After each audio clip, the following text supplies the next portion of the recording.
Envision. First light over a drenched field in northern France. Ahead waits a larger army, richer, fresher, certain that victory is already theirs.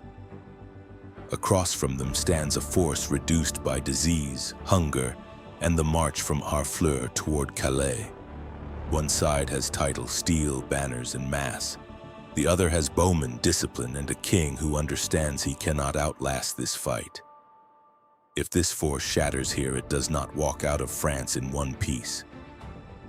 This is not the story of an equal contest. It is the story of force, of terrain, of distance, of momentum, closing around two armies until a single error becomes catastrophic. And when darkness falls, Agincourt will not be remembered for the size of the armies at dawn, but for how savagely certainty can shatter when the ground itself becomes a weapon. So the real question was never who held the greater force. The real question is this: how did the greater force walk into a battle it had already lost control of? The road to Agincourt did not begin on that muddy field. It started months earlier when Henry V crossed the Channel and laid siege to the port of Harfleur. The town finally fell, but the victory had its price. Disease spread through the English camp, men weakened, horses died. By the time the banners rose above the captured walls, the army that had come over the sea was already smaller, slower, and worn down. Yet Henry could not simply stay. His army had one safe destination left on French soil, the fortified port of Calais. To reach it, he would have to march across hostile territory with a force that could no longer risk a decisive battle. The march north became a test of endurance. Autumn rain soaked the countryside, turning the roads into thick clay. Supplies were thin, many soldiers were ill. Still the column kept moving, banners drooping in damp wind, longbows wrapped in cloth to protect the strings.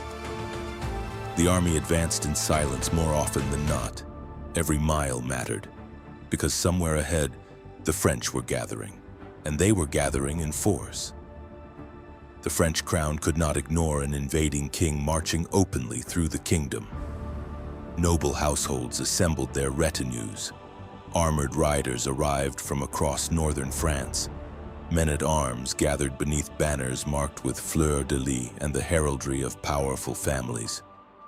By the time Henry approached the region near Agincourt, the army forming ahead of him had one clear objective: stop the English before they reached the coast. Numbers alone seemed to promise an easy result. The French host was larger, fresher, and positioned between Henry and safety. For many nobles riding into the gathering army, the coming clash looked less like a gamble and more like an inevitable correction. The invader had marched too far. Now he would be stopped. Henry understood the danger immediately. His army could not win by strength alone. What it needed was something else: space control, timing forced, and ground that limited how many enemies could fight at once.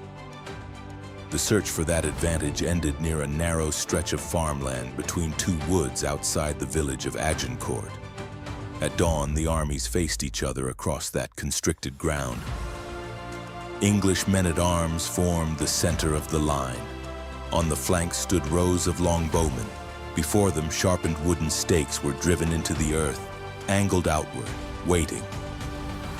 Across the field, the French army assembled in depth. Armored men-at-arms prepared to advance, cavalry ready to strike at the archers. For a long moment, neither side moved. Waiting favored the larger army. Time favored France. Henry could not remain still forever. So he made the first move. The English line advanced several dozen paces. Archers pulled their stakes from the ground, carried them forward, and drove them back into the mud once more. It was a calculated provocation. The distance between the armies had just become smaller. The response came quickly. French cavalry units surged forward, hooves pounding into wet soil as they tried to sweep around the English flanks and scatter the archers. But the ground betrayed them. Horses struggled for footing, arrows began to fall, not in one single volley, but in relentless waves that forced riders to slow, turn, and collide with the men advancing behind them. Behind the cavalry, the main body of French men-at-arms kept moving forward. Heavy armor protected them from many blows, but the field narrowed their approach. Rank pressed into rank. Shields brushed against helmets. Every step forward pushed the formation tighter together. Movement became effort. Effort became strain. And that was when the battlefield itself began to decide the fight. The deeper the French line advanced, the less room it had to move. Men stumbled. Others pushed from behind without seeing the ground ahead. Arrows continued to fall. The formation slowed, then compressed even further as more soldiers crowded into the same narrow front. When the leading ranks finally reached the English line, the clash was brutal and immediate. Steel struck steel, poleaxes and swords rose and fell in close quarters. The archers who had been firing for minutes now stepped forward with whatever weapons they carried, knives, mallets, short blades, joining the struggle at the edges of the packed mass. The pressure inside the French formation grew worse with every moment.